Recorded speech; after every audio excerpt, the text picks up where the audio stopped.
بسم اللہ الرحمن الرحیم۔ السلام علیکم۔ ابرار رشید آپ کی خدمت میں حاضر ہے، اور آج آپ نے تھمبنیل پر دیکھا ہوگا کہ لعنت، لعنت اور لعنت، یہ 3 مرتبہ لعنت لکھا گیا ہے، بلکہ آپ یوں سمجھیے کہ بھیجی گئی ہے۔ ساتھ ہی ساتھ جو دوسرے الفاظ ہیں وہ بھی آپ نے دیکھ لیے۔ کل شام سے ایک آڈیو ٹیپ آئی، سوشل میڈیا پر پرسنل گروپس میں گردش کرتی رہی۔ دوسری آڈیو ٹیپ آئی، اب یقین کیجئے کہ بہت سے میرے ساتھیوں نے سنی اور کہا کہ ان کا سر شرم سے جھک گیا ہے۔ میں نے کہا ہرگز نہیں، میرا سر کیوں شرم سے جھکے، کیونکہ مجھے اس شخص سے تو یہی توقع ہمیشہ سے تھی۔ میں اس کو تقریباً 24-25 سال سے جانتا ہوں، جی ہاں، اور مجھے معلوم تھا کہ ہی از مینٹلی سک۔ اس کو آپ مینیاک کہیں، اس کو آپ سائیکوپیتھ کہیں، اس کو آپ جو بھی نام دیں، جنسی درندہ کہیں، لیکن بات وہی ہے کہ ایک نہیں 1000 آڈیوز آ جائیں، ایک نہیں 1 لاکھ ویڈیوز آ جائیں، اس کی صحت پر کوئی اثر نہیں پڑنے والا۔ اس کے جو فالوورز ہیں ان کی صحت پر کوئی اثر نہیں پڑنے والا۔ اب اندازہ کیجئے کہ جو فالوورز ہیں، جو پیروکار ہیں اس شخص کے یا شخصیت کے، جو شخصیت پرستی میں مبتلا ہے، جو یہ کہہ سکتے ہیں کہ کاش یہ ہماری ماں سے شادی کر لے، جو یہ کہہ دیں کہ میں اپنی بیوی اسے تحفے میں دینے کے لیے تیار ہوں، بلکہ عملاً دے بھی دے، اور ساتھ ہی یہ بھی کہے کہ میری بیوی جیسی پاک دامن نیک عورت تو دنیا میں ہے ہی کوئی نہیں، لیکن میں اپنی بیوی اس کے حوالے کرتا ہوں۔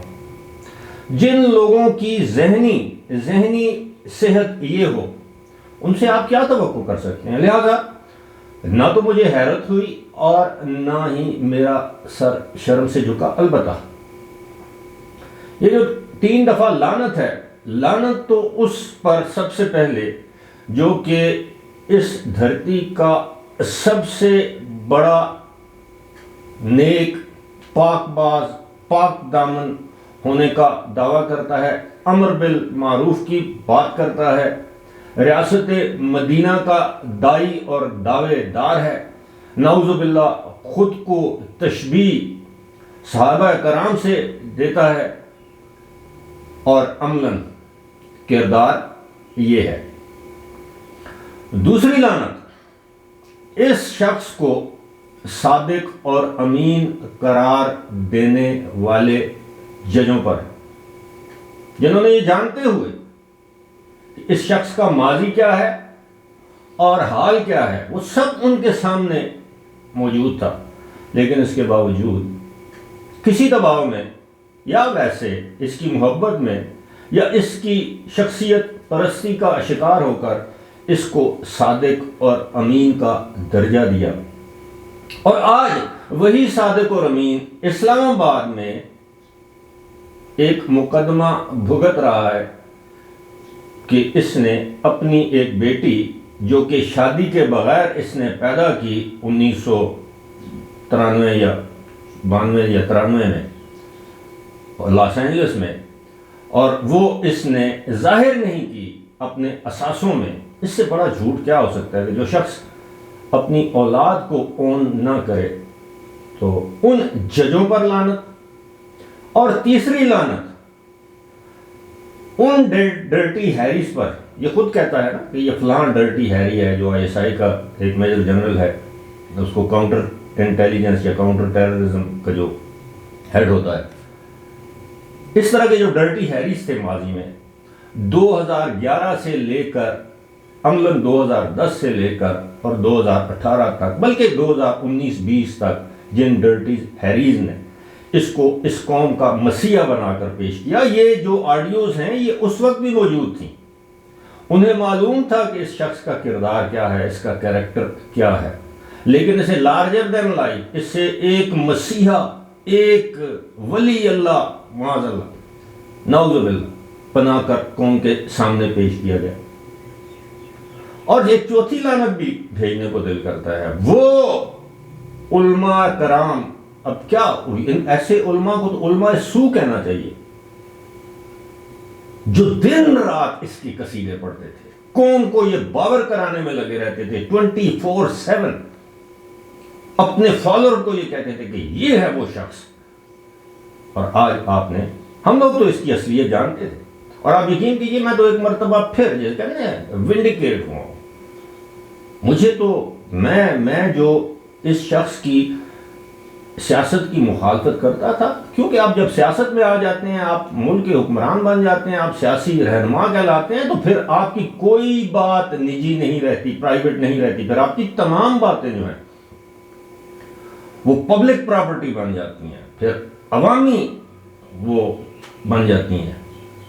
تو لہذا مجھے تو کوئی قلق، دکھ، افسوس نہیں ہے، بلکہ میں تو خوش ہوں کہ اس شخص کی اصلیت، اصل حقیقت عوام پر، لوگوں پر آشکار ہو رہی ہے. لیکن ان لوگوں پر جن میں شعور ہے، جن میں غیرت ہے، جن میں حمیت ہے، جن کے کانوں، آنکھوں اور زبانوں پر مہریں نہیں لگی، جن کے ضمیر مردہ نہیں ہے، جاگ رہے ہیں، جو فہم و فراست کے مالک ہیں، ان کے لیے اس کی اصلیت، حقیقت آشکار ہو رہی ہے. اور میں کئی مرتبہ اس حدیث کا مفہوم آپ کے سامنے رکھ چکا ہوں کہ اللہ تعالیٰ دنیا سے کسی بھی شخص کو اس وقت تک نہیں اٹھاتا جب تک کہ لوگوں پر اس کی اصلیت آشکار نہ کر دے.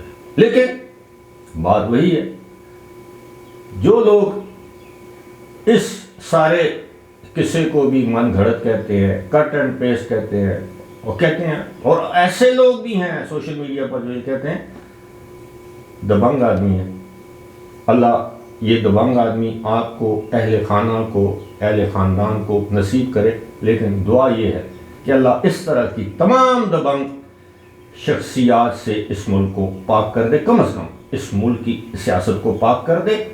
ورنہ آپ یقین کیجئے کہ ایسے رنگیلے حکمرانوں کا یہ ملک جو اسلام اور کلمے کے نام پر بنا تھا متحمل نہیں ہو سکتا. فی الحال مجھے دیجیے اجازت.